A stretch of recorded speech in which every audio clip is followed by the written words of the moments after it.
এই আমাদের রামকৃষ্ণপুর দেশের বাড়িতে এসেছিলাম, একজন মারা গেছে, তার জামা কাপড় নিয়ে এসেছিলাম। আজকের ওদের কি অনুষ্ঠান আছে আজকে,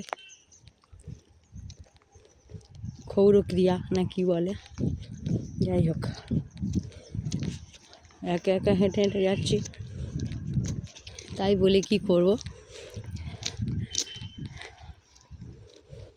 ছবি তুলে তুলে যাচ্ছি। ভালো লাগছে, বেশ একা একা হাঁটতে বেশ ভালো লাগে।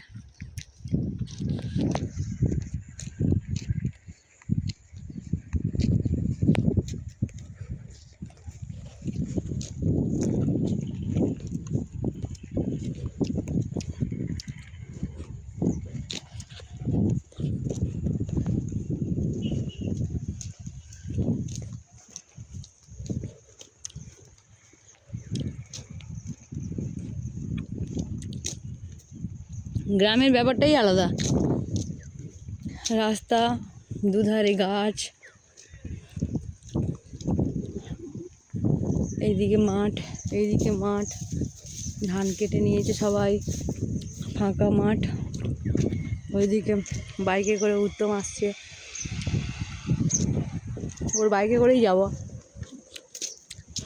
উত্তম ভাইয়ের বাইকে করেই যাব।